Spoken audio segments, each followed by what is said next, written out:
Hello everyone. सो आज हम बात करने वाले हैं अपने नेक्स्ट टॉपिक के बारे में, that is sexual reproduction in flowering plants. इसका पार्ट 1 हम डिस्कस करेंगे। दैट इज इस पार्ट 1 के अंदर हम डिस्कस करेंगे introduction, flower of flower is a fascinating organ of angiosperm, pre fertilization, structure और इवेंट के बारे में डिस्कस करेंगे, जिसमें मेल रिप्रोडक्टिव पार्ट्स और फीमेल रिप्रोडक्टिव पार्ट्स को हम डिस्कस करेंगे इस मॉड्यूल के अंदर। सो स्टार्ट करते हैं from the introduction. So if we see a flower, here is the example of hibiscus का अगर फ्लावर देखें तो इसमें ये बाइसेक्सुअल फ्लावर होता है, यानी इसमें मेल गैमेटोफाइट और फीमेल गैमेटोफाइट दोनों ही प्रेजेंट होते हैं। So in angiospermic plant show sexual reproduction by means of the special reproductive structure is called flower। यानी फ्लावर उनका रिप्रोडक्टिव ऑर्गन होता है जिससे वो सेक्सुअल रिप्रोडक्शन प्रोसेस करते हैं। Then for sexual reproduction plant adapted amazing range of variation in floral parts. तो आप देख सकते हैं कि फ्लोरल पार्ट्स में कितने अलग अलग टाइप के वेरिएशन जो है प्लांट अडेप्ट करता है for the sexual reproduction. And product जो है सेक्सुअल रिप्रोडक्शन का वो फ्रूट और सीड्स होते हैं। Now just like myriads of flower, scent of perfume, rich colours of flower, ये सब जितने भी चीज़ें हमको दिखती है ये सब सेक्सुअल रिप्रोडक्शन में हेल्प करते हैं एक फ्लावर को। फ्लावर जो है एक मॉर्फोलॉजिकली एंड एम्ब्रियोलॉजिकली जो है वो सेक्सुअल रिप्रोडक्शन का एक साइट है, and it is a reproduction organ of the angiospermic plant. अगर एक टिपिकल एंजियोस्पर्मिक फ्लावर के पार्ट्स को हम डिस्कस करें तो दो पार्ट्स होते हैं उसमें। एक होते हैं एक टाइप होता है जिसको हम बोलते हैं एसेसरी पार्ट्स, और दूसरे पार्ट्स होते हैं जिसको हम एसेंशियल पार्ट्स बोलते हैं। एसेसरी मतलब वो रिप्रोडक्शन में हेल्प करते हैं, और एसेंशियल जो होते हैं जिनके बिना रिप्रोडक्शन नहीं हो सकता। तो एसेसरी में आता है पेडिसिल, थैलेमस, ब्रैक्ट, सेपल और पेटल्स। सेपल और पेटल को कैलिक्स एंड करोला भी बोलते हैं। एसेंशियल पार्ट में आ जाता है stamen and pistils. Pre fertilization structure और इवेंट में अगर देखेंगे तो before the actual flower is seen on the plant, several hormonal structural changes initiated with led to the differentiation and further development of the floral primordium. तो क्या होता है, जब एक्चुअल फ्लावर जब तक प्लांट में आता है उसके पहले ही प्लांट में हार्मोनल और स्ट्रक्चरल चेंजेस इनिशिएट हो जाते हैं और वो डिफरेंशिएशन होना शुरू हो जाता है और फ्लोरल प्राइमोडियम बनना शुरू हो जाता है। एंड इन्फ्लोरेसेंस जो है वो फ्लोरल बर्ड्स और ये सब हमको दिखाई देना शुरू हो जाता है, इन्फ्लोरेसेंस स्टार्ट हो जाता है। Now in the flowers the male and female reproductive structure जो होते हैं उनको एंड्रोशियम एंड गाइनोशियम बोलते हैं, वो डिफ्रेंशिएट होना शुरू हो जाते हैं, डेवलप होना शुरू हो जाते हैं। एंडोशियम जो है वो उसमें स्टेमेंस होता है, वोल्स ऑफ स्टेमेंस होता है representing the male reproductive organ है, and gynoecium represent the female reproductive organ. यानी एंडोशियम जो है मेल स्टेमेन जो है वो मेल रिप्रोडक्टिव ऑर्गन को शो करता है, प्रेजेंट करता है, और गाइनोशियम जो है वो फीमेल रिप्रोडक्टिव ऑर्गन को प्रेजेंट करता है। स्टेमेन, माइक्रोस्पोरेंजियम एंड स्पॉलन ग्रेन्स को हम देखेंगे तो ये मेल रिप्रोडक्टिव पार्ट्स हैं। तो there are two type of typical stamen, they are the two parts of typical stamen. यानी किसी भी स्टेमेन को आप देखेंगे तो उसमें दो पार्ट बेसिकली होते हैं। फर्स्ट पार्ट होता है फिलामेंट एंड सेकेंड पार्ट होता है दैट इज एंथर। तो फिलामेंट क्या है? Filament is a long and cylinder stock like structure होता है, अभी आप फोटो देखेंगे। देन एंथर जो होता है वो एक टर्मिनल और जनरली बाइलोब्ड स्ट्रक्चर होता है। Bilobed for what? क्योंकि उसमें दो लोब होते हैं। The proximal end of filament is attach to the thalamus और पेटल ऑफ द फ्लावर। या तो जो नीचे का जो एंड है फिलामेंट का वो अटैच रहता है थैलेमस से, या फिर पेटल से अटैच रहता है, तो उसके अकॉर्डिंगली गैमोथैलेमस और पेटलस फ्लावर बोलते हैं। Then the number and strength of length of stamens are variable in flower in of different species. मतलब जो स्टेमेन का नंबर है वो और लेंथ है वो अलग अलग हो सकता है अलग अलग फ्लावर में। यहाँ पे जैसे आप देख सकते हैं कि ये स्टेमेन है एक टिपिकल, उस स्टेमेन का ऊपर आप देख रहे हैं जो दो लोब्स दिख रहे हैं, दैट इज ये जो एंथर्स हैं, एंथर लोब है ये, इसके अंदर पॉलिन ग्रेन्स होते हैं। जैसे यहाँ पे आप देख सकते हैं कि उसको कट के दिखाया तो उसके अंदर पॉलिन सैक्स है, और उन पॉलिन सैक्स के अंदर भरे होते हैं पॉलिन ग्रेन्स। और यहाँ पे जो लंबा जो एक स्टॉक लाइक स्ट्रक्चर दिख रहा है जिसको हम फिलामेंट बोलते हैं, इन्हीं दोनों से मिलकर बना होता है एक stamen. Now structure of anther देखेंगे तो यहाँ पे येलो येलो जो दिख रहे हैं जो वो एंथर है। टिपिकल एंजियोस्पर्मिक एंथर जो है वो बाइलोब्ड होता है। ईच लोब मतलब हर लोब के अंदर 2 थीका होते हैं, तो इसलिए हम उसको बोल सकते हैं डाइथिकस, यानी each lobe having 2 theca. So often longitudinal groove एक जाती है जो लेंथ वाइज उसको सेपरेट करती है। अगर ट्रांसफर सेक्शन देखें एंथर का, तो एक एंथर जो होता है 4 साइडेड होता है, यानी टेट्रागोनल स्ट्रक्चर होता है consisting of 4 microsporangia located at the corner, 2 in each lobe. Microsporangia जो है डेवलप होती है further and became the pollen sacs. They are extended longitudinally all through the of anther and are packed with the pollen grain. तो यहाँ पे अगर उसका structure detailed देखेंगे स्ट्रक्चर ऑफ माइक्रोस्पोरेंजियम का, तो ट्रांसफर सेक्शन यानी टिपिकल माइक्रोस्पोरेंजियम का देखेंगे तो उसमें सर्कुलर दिखता है आउटलाइन में, नियर सर्कुलर है, मतलब सर्कल के जैसे ही है। Generally surrounded by the 4 wall layers. तो चारों लेयर क्या क्या है माइक्रोस्पोरेंजियम की? फर्स्ट होती है जो सबसे आउटर मोस्ट होती है वो होती है एपिडर्मिस, उसके बाद होती है एंडोथीसियम, उसके बाद होती है middle layer and then tapetum. Tapetum जो है इनर मोस्ट लेयर होती है। फंक्शंस देखेंगे तो आउटर जो 3 वॉल लेयर्स है वो प्रोटेक्टिव फंक्शन करती है एंथर का और उसको डिहेसेंस करती है एंड पॉलन रिलीज करती है।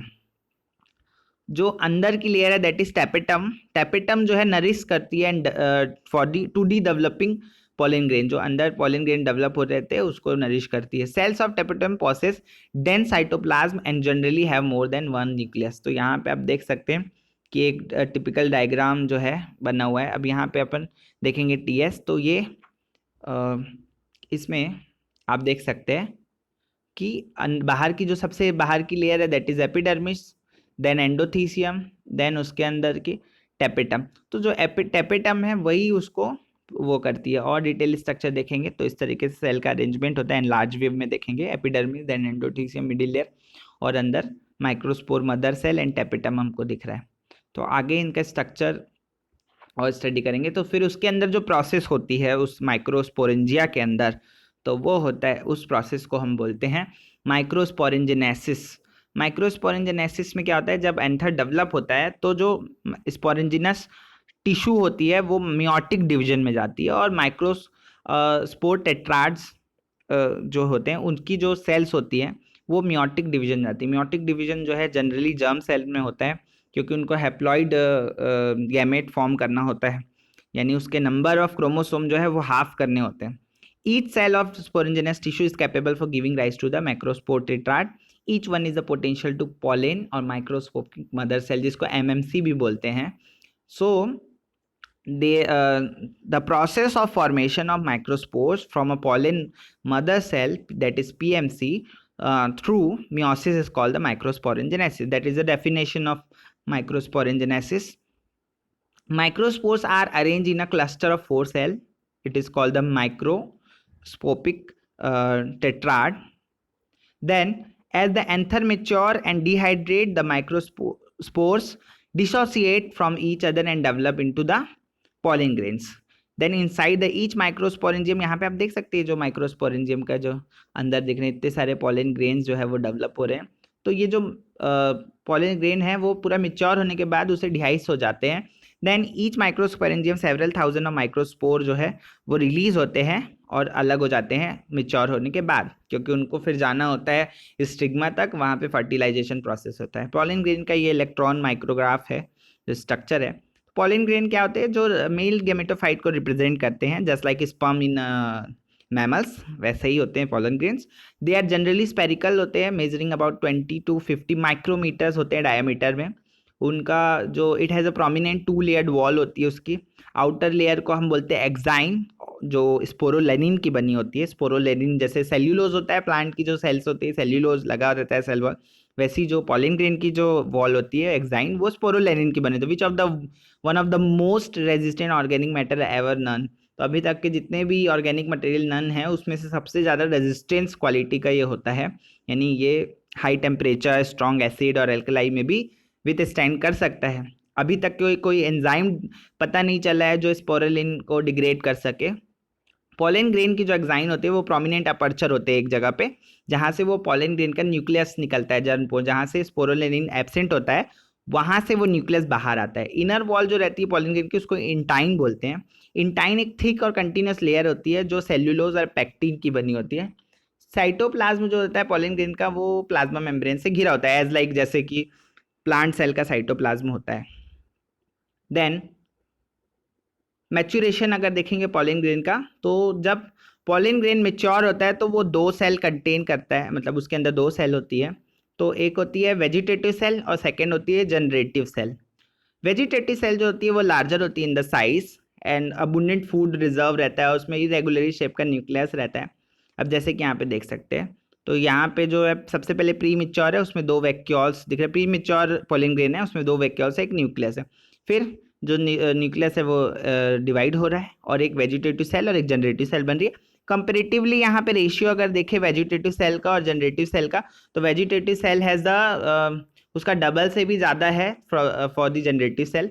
सो यहाँ पे वेजिटेटिव सेल क्योंकि उसका काम फूड रिजर्व का करना है और इरेगुलरली शेप न्यूक्लियस होता है। और जनरेटिव सेल देखेंगे तो स्मॉल होता है, floats in the cytoplasm of the vegetative cell. It has a spindle shaped with the dense cytoplasm and nucleus. Generative cell generally small होती है वेजिटेटिव सेल से और वो उसी के साइटोप्लाज्म में फ्लोट करती है वेजिटेटिव सेल के। एंड जो स्पिंडल शेप जो उसका क्या बोलते हैं साइटोप्लाज्म होता है और उसका न्यूक्लियस होता है एक।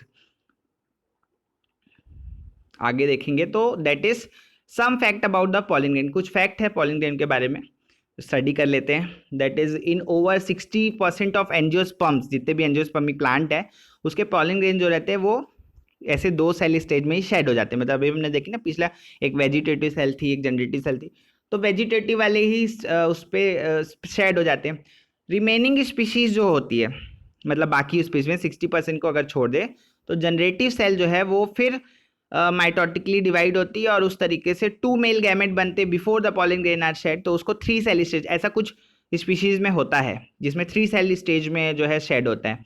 देन पॉलन ग्रेन की एलर्जी भी होती है। पॉलन ग्रेन जो होते हैं कुछ स्पीशीज के वो सीवियर एलर्जी कॉज करते हैं, जैसे ब्रोंकियल एफ्लिक्शंस कॉज करते हैं कुछ लोगों में जिन पे ये पॉलन एलर्जी होती है। People often leading to the chronic respirator, और ऐसे लोगों को उनकी वजह से बहुत लंबे समय तक चलने वाली रेस्पिरेटरी डिसऑर्डर भी होते हैं, जैसे अस्थमा, ब्रोंकाइटिस, पॉलन एलर्जी की वजह से भी होते हैं। तो उसके बाद एक और है that is nutritional pollen grains. Nutritional profile में अगर हम देखेंगे तो पॉलन ग्रेन्स को एज अ न्यूट्रिशन भी यूज़ किया जाता है। तो क्योंकि हमको पता है पॉलन ग्रेन्स बहुत ज़्यादा न्यूट्रिशियस होते हैं, रिच इन न्यूट्रिएंट होते हैं उसके अंदर, और सो वाइडली इसको यूज़ किया जाता है as a tablet. Pollen tablet भी, पॉलन टैबलेट भी आती है। वेस्टर्न कंट्रीज़ में इसका बहुत ज़्यादा एक फैशन है बोल सकते हैं फूड सप्लीमेंट के तौर पे लेने का। पॉलन कंजप्शन को क्लेम किया जाता है कि ये परफॉर्मेंस, एथलेटिक परफॉर्मेंस और रेस हॉर्सेस की परफॉर्मेंस को बढ़ा देते हैं। तो वो एथलीट और रेस हॉर्सेस में ये यूज़ किया जाता है pollen grain. Then viability and storage of pollen grain. तो वायबिलिटी मीन्स होता है कि कितने समय तक के पॉलन ग्रेन अपने आप को सस्टेन कर पा रहा है रिलीज होने के बाद। तो ये देखेंगे जब पॉलन ग्रेन जो है वो शेड होते हैं यानी माइक्रो स्पोरेंजियम से निकलते हैं, तो उनको स्टिग्मा तक पहुंचना होता है before they lose the viability. जब इससे पहले कि वो ख़त्म हो जाए या उनकी वायबिलिटी चली जाए, लाइफ ख़त्म हो जाए, उससे पहले वो पहुंचते हैं, ठीक है, ताकि उनको फर्टिलाइजेशन हो सके। The period for the which pollen grain remain viable is a highly variable in some extent depend on the temperature and humidity. तो अलग अलग होता है अलग अलग स्पीसीज में, और ज़्यादातर डिपेंड करता है टेम्परेचर पे और ह्यूमिडिटी पे, उस जहाँ पे वो रिलीज़ हो रहे हैं। कुछ केसेस में जैसे कि सेरेल्स है, जैसे राइस एंड वीट्स है, तो उसमें पॉलन ग्रेन जो है वो 30 मिनट में ही अपनी वायबिलिटी खो देते हैं। यानी 30 मिनट में अगर स्टिग्मा तक पहुंच गए किसी फ्लावर के तो वो फर्टिलाइजेशन के कैपेबल होंगे, अदरवाइज वो ख़राब हो जाते हैं। कुछ मेंबर जो रहते हैं सोलोनेसी, जैसे कि वो पोटैटो फैमिली बोलते हैं, तो उसमें जो है मेंटेन कर सकते हैं मंथ्स तक की अपनी वायबिलिटी, मतलब कई मंथ्स तक के करते हैं। और इसलिए क्योंकि वायबिलिटी कम है तो हम उसको स्टोर भी कर सकते हैं आर्टिफिशियल अगर प्रोपेगेशन देखें तो उसमें पॉसिबल है कि आप लार्ज नंबर ऑफ स्पीसीज के कई सालों तक के पॉलन ग्रेन को, जैसे लिक्विड नाइट्रोजन जो कि 190 डिग्री सेंटीग्रेड होता है, 196 डिग्री सेंटीग्रेड होता है, उसमें आप स्टोर करके रख सकते हैं, तो वो वायबल बने रहते हैं लंबे समय। जस्ट लाइक हम घर में फूड को रिजर्व करते हैं अपने रेफ्रिजरेटर में कुछ दिनों के लिए। देन तो ये इलेक्ट्रॉन माइक्रोग्राफ है कुछ पॉलन ग्रेन का, अलग अलग टाइप का देख सकते हैं, बहुत ही शार्प स्ट्रक्चर यहाँ पे दिया हुआ है। देन आगे तो इसमें है such pollen can be stored use as a pollen bank similar to the seed bank. जैसे हम ब्लड बैंक यूज करते हैं, ब्लड को स्टोर कर लेते हैं, जैसे हम सीड बैंक यूज करते हैं क्रॉप ब्रीडिंग प्रोग्राम में, तो वैसे ही पॉलन ग्रेन को भी स्टोर किया जा सकता है as like blood, as like seed, as like sperm bank भी होते हैं जिसमें स्पर्म को स्टोर करके रख सकते हैं आर्टिफिशियल इंसेमिनेशन के लिए। अब आगे देखते हैं, दैट इज द पिस्टिल। ये है female gametophyte, that is megasporangium, जिसको ओव्यूलम बोलते हैं, एम्ब्रियो सैक के बारे में देखेंगे।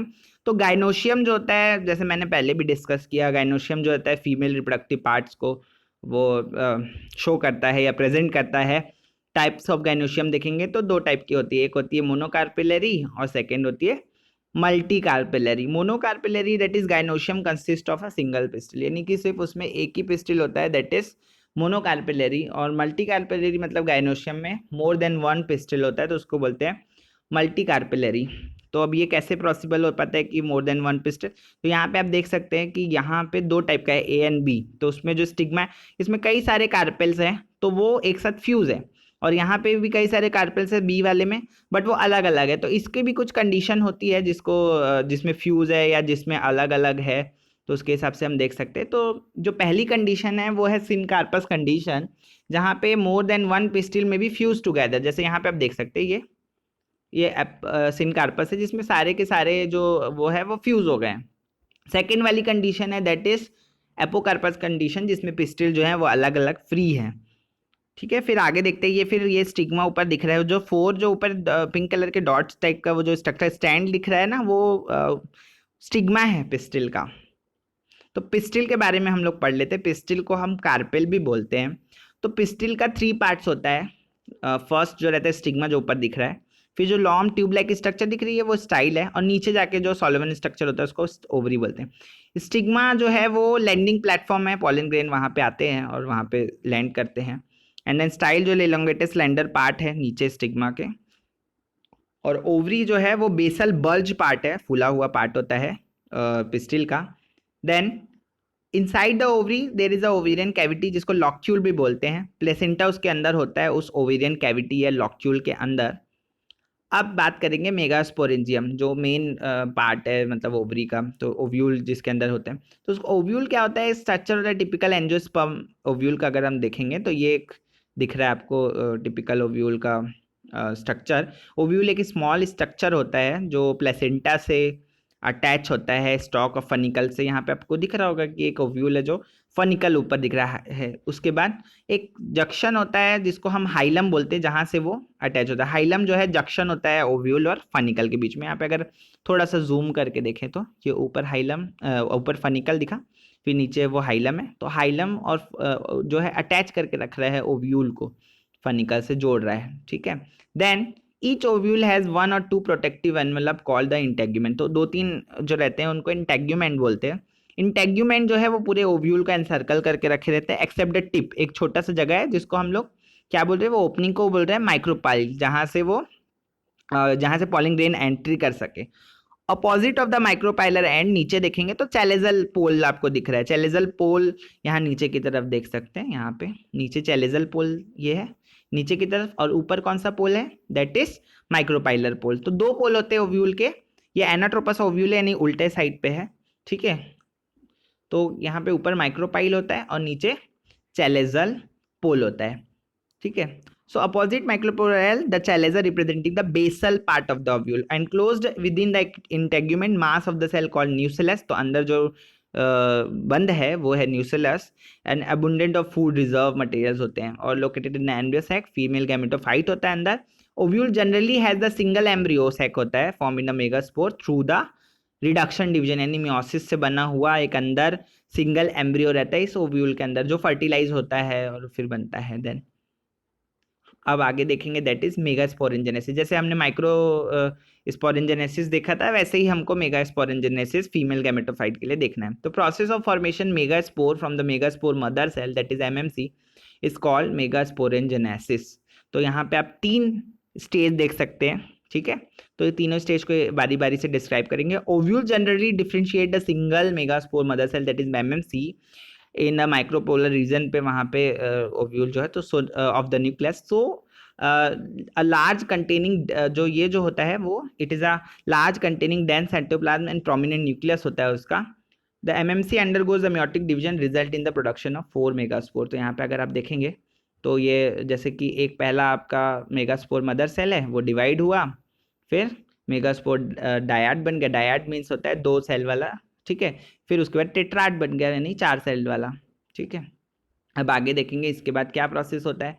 Female gametophyte majority of flowering plant में मेगास्पोर जो रहता है फंक्शनल होता है, और बाकी जो 3 होते हैं वो डिजनरेटिव होते हैं, मतलब ओनली फंक्शनल मेगास्पोर जो है डेवलप होता है फीमेल गैमेटोफाइट में। This method of embryo sac formation from a single megaspore is term monosporic development, जिसमें सिर्फ एक ही मेगास्पोर जो है डेवलप हो रहा है, तो उस टर्म को बोलते हैं मोनोस्पोरिक डेवलपमेंट। तो nucleus of the functional megaspore divide mitotically, मतलब सबसे पहले माइटोटिकली डिवाइड होता है from 2 nuclei which move to opposite pole में चले जाते हैं, तो जिससे 2 न्यूक्लिएट वाले एम्ब्रियो सैक बनता है। देन 2 मोर सिक्वेंशियल माइटोटिक डिविजन्स होते हैं, न्यूक्लियर डिवीजन, तो जिससे 4 nucleate and later 8 nucleate stage बनती है एम्ब्रियो सैक की। बट यहाँ पे माइटोटिक डिवीजन जो है वो फ्री न्यूक्लियर होता है, मतलब यहाँ पे न्यूक्लियर डिवीजन के बाद इमीडिएटली सेल वॉल फॉर्मेशन नहीं होता है, मतलब न्यूक्लियस डिवाइड होता जा रहा है, न्यूक्लियस इकट्ठे होते जा रहे हैं, सेल वॉल बन नहीं रही, मतलब पूरा पूरा सेल सेपरेट नहीं हो रहा है। आफ्टर जब 8 न्यूक्लियस स्टेज हो जाती है तो फिर वॉल बाद में बन जाती है, और फिर टिपिकल जो है एक गैमेटोफाइट हमको दिखाई देता है जिसको हम एम्ब्रियो सैक बोलते हैं। आगे स्ट्रक्चर देखेंगे तो देखो यहाँ पे सबसे पहले 2 स्टेज वाला न्यूक्लियस है, फिर 4 हुआ, फिर 8 हुआ, 8 होने के बाद उसमें सेल वॉल बनी और अलग अलग जो हुए, तो 6 ऑफ द 8 जो है वो सराउंड होते हैं सेल वॉल से, 2 फिर भी फ्री होते हैं, ठीक है। बीच में जो सेंट्रल दिख रहे हैं वो 2 फिर भी फ्री है। So organize into the cell, remaining 2 nuclei called plural nuclei are situated below the egg apparatus in the large central cell में। अगर देखेंगे तो 3 जो सेल है वो ऊपर माइक्रोपोलर रीजन पे जाके हो जाती है और वो बनाती है एग apparatus ऊपर की तरफ। इन द एग apparatus में भी 2 जो रहते हैं वो एक साथ रहते हैं, तो उसको 2 सिनर्जिड बोलते हैं, और एक जो रहती है वो एग सेल होती है, ठीक है। 3 सेल जो रहती है वो नीचे की एंड की तरफ यानी चैलेजल एंड की तरफ रहती है, जिसको एंटीपोडल्स बोलते हैं। यहाँ पे नीचे दिख रहा है आपको, यहाँ पे आप ऊपर देख सकते हैं सिनर्जिड है 2, एक एग सेल है, एक 2 बीच में फ्री सेंट्रल है, 2 प्लूरल न्यूक्लियाई है, और एंटीपोडल्स वहाँ पे 3 नीचे की तरफ दिख रहे हैं। तो इस प्रकार से द टिपिकल एंजियोस्पर्म का एम्ब्रियो सैक होता है वो मेच्योरिटी में 8 न्यूक्लिएट होता है बट 7 सेल्ड होता है, ठीक है, क्योंकि 2 उसमें एक साथ कंबाइन हो गए, इस तरीके से वो जो सेल कंबाइन हो गए, इसलिए 8 न्यूक्लिएट होते हुए भी वो 7 सेल्ड स्ट्रक्चर हमको दिखता है। तो ये था आपका डेवलपमेंट ऑफ फीमेल गैमेटोफाइट और डेवलपमेंट ऑफ मेल गैमेटोफाइट। अब नेक्स्ट वीडियो में हम देखेंगे दैट इज पॉलिनेशन, कि कैसे वो पॉलिन ग्रेन बनने के बाद एमएमसी यानी मेगास्पोर मदर सेल तक पहुंचते हैं या ओव्यूल तक पहुंचते हैं स्टिग्मा से होते हुए। सो इस वीडियो में हमने डिस्क्राइब किया that is development of female and male gametophyte. Next video the further development we will see. So thank you for the watching this video and make important notes from it.